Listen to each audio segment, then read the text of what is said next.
Memory, 1737. Talbot drifts through the fog, unsure if it's his feet moving or something else tugging, beckoning him closer.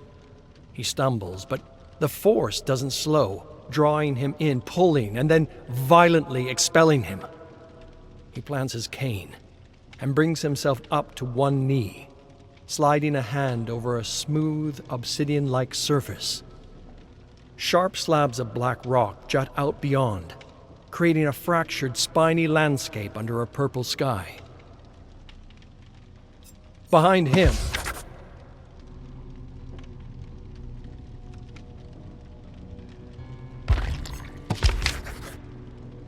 Memory, 1738. Talbot tries to keep his nerves intact. In the distance, there are sounds he can't quite place. In his peripheries, movement he can't quite glimpse. The landscape changes abruptly, as if an unseen line marks the borders of two environments. The group moves into a swampland. Unnatural swirling clouds form above. Hanging from the twisted branches of a tree is a half-rotted corpse. Talbot thinks back to the dossier, Bramburn Mire. Recent expeditions describe it as a swampland littered with unusual metal structures and less than inviting inhabitants. Nigel stretches out his arms as if welcoming an auditorium of guests. Ah! Our minds are attempting to interpret the fog we pass through. In fact, we're still in it. Such a foreign element that we're imagining it in a way we can visually process. This is all an illusion. Declan flicks the corpse's loose jaw, chattering its teeth. Even I know it's not an illusion, you fucking idiot. Talbot ignores them, setting his sights on an unusual metal carriage next to a shack. Before he can appraise it, the ground rumbles, tossing him to the ground. Pieces of earth are pulled into the sky as if gripped by an invisible hand. Trees are thrown about like twigs. Metal twists upwards into a vortex. The group watches in shocked awe. Talbot waits for the ground beneath his feet to crumble, but it remains firm. He allows himself to exhale in relief. The maps from these excursions have never matched up. I believe we've discovered why.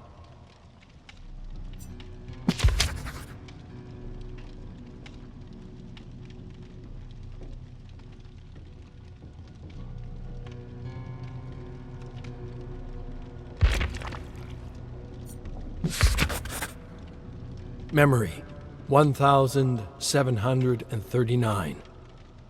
Something moves through the tree line.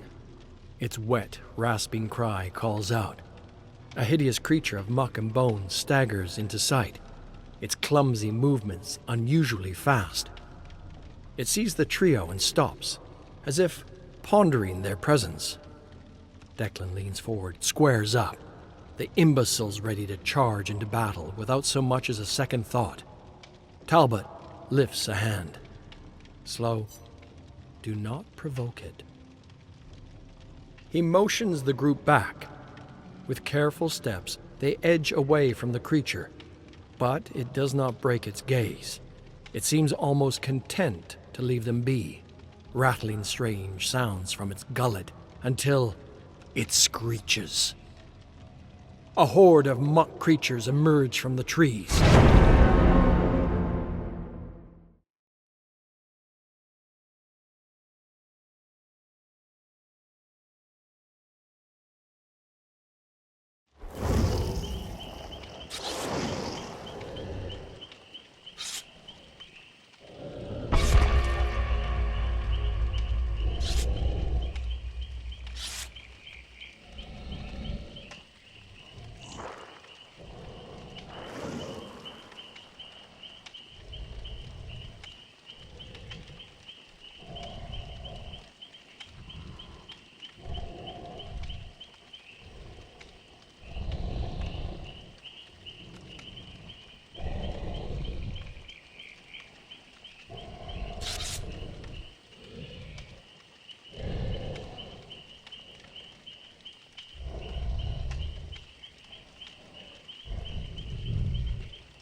Memory, 1739.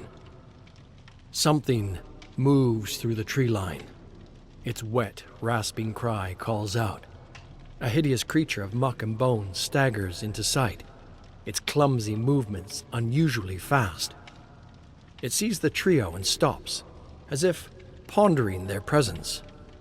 Declan leans forward, squares up, the imbeciles ready to charge into battle without so much as a second thought. Talbot lifts a hand. Slow. Do not provoke it. He motions the group back. With careful steps, they edge away from the creature, but it does not break its gaze. It seems almost content to leave them be, rattling strange sounds from its gullet until it screeches. A horde of muck creatures emerge from the trees. A moment of doubt flickers within Talbot. This is the moment to test the theory, or die. Run, boys, run! The trio take off, clunking through the swampland in their damn suits, each step made harder than it should be. With uneven limbs, the abominations gallop and stumble, a disaster of movement that somehow quickly clears the gap. They cry for blood. Talbot breathes through clenched teeth, chest heaving, begging for oxygen. Pain works its way through aching muscles. He risks a look back and stops. The entire horde ignores Talbot and Declan, focusing only on Nigel. A muck creature leaps at the philosopher, swiping a sharp claw through his Achilles tendon.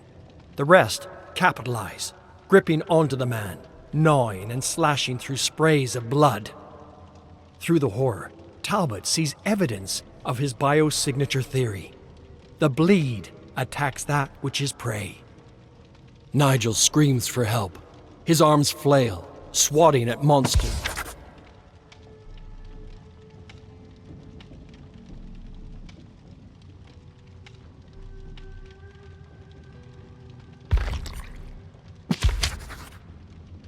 Memory, 1740.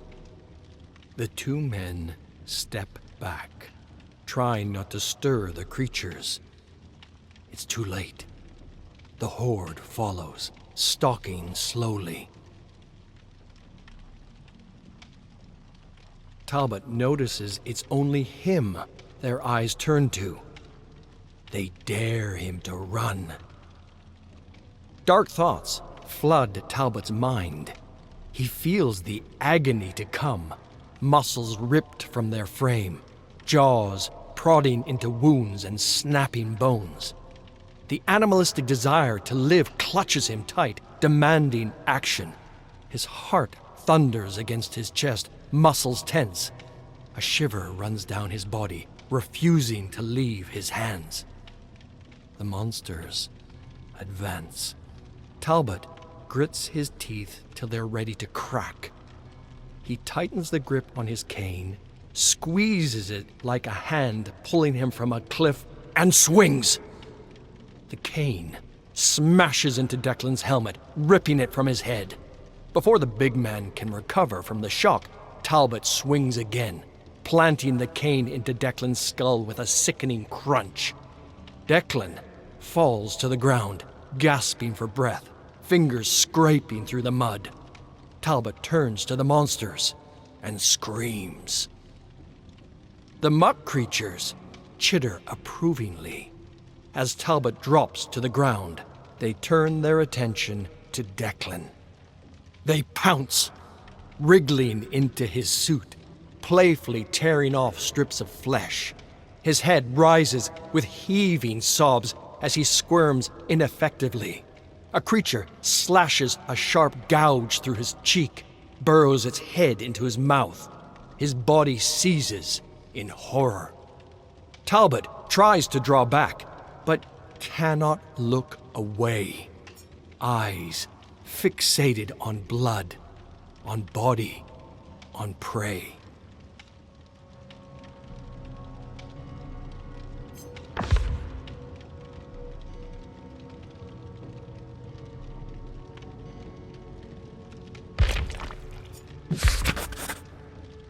The Boy and the Rabbits 1. Long ago and far away, two brothers traveled the land collecting folk legends and fairy tales. Wilhelm and Jacob Grimm were esteemed professors of literature who were always open to expanding their collection of stories. At least, Wilhelm was. Jacob, on the other hand, was quite content with their current collection, so that when they started hearing tales about a mysterious black fog, he argued against leaving the comfort of the university for what he was sure was just superstitious tavern talk. But Wilhelm was intrigued. Wilhelm wanted to know more about these mysterious creatures and people that appeared and disappeared in the fog. Why did this strange fog suddenly appear? How could it do the things village folk claimed it could do? Was it from another world, as some believed? Despite Jacob's protests to keep him safe, Wilhelm gathered his saddlebag, mounted his horse, and promised to return with more stories to add to their already impressive collection of cautionary tales. Jacob grumbled that Wilhelm would end up becoming a cautionary tale. He accused his little brother of trying to escape his academic responsibilities. Wilhelm argued it was the opposite. It was academic responsibility that compelled him. And when Wilhelm still wouldn't listen to reason, Jacob reminded him of their promise as children. Though they were very different, they had done everything together. Wilhelm had said, "We will not leave each other," and Jacob had said, "Never so long as we live." Wilhelm accused Jacob of being overdramatic, like a character in a fairy tale. They would always be close, and one little adventure wouldn't change that. Besides, he assured his older brother that a short separation would be good for the heart. He added that these stories from the fog had captured his curiosity, and that it wasn't a matter of want, but of need. He simply needed to know more. The tales seemed different, yet similar, and linked by a mysterious black fog.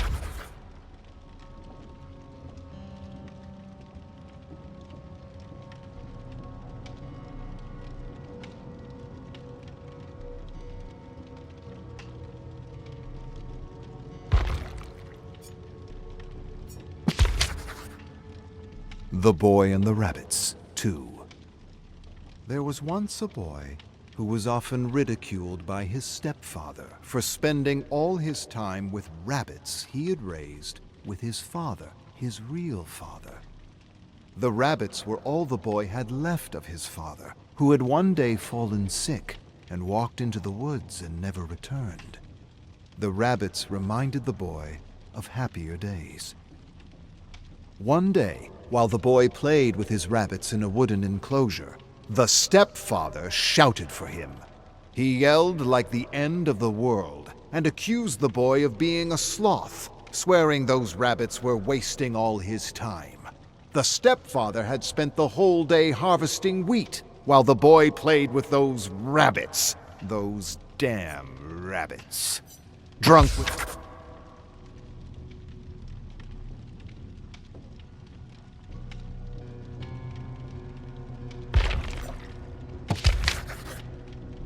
The Boy and the Rabbits 3. In the midst of his grief, a strange, silky black fog seeped across the ground and into the enclosure, and the Evil One, looking like a gentle old man, entered, asking the boy what had happened. The boy explained what had happened, and the Evil One said he could help him if he so wished. All he had to do was ask. With trembling lips, the boy begged for his rabbits back, begged for justice, begged for his stepfather to get his just deserts.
finish this.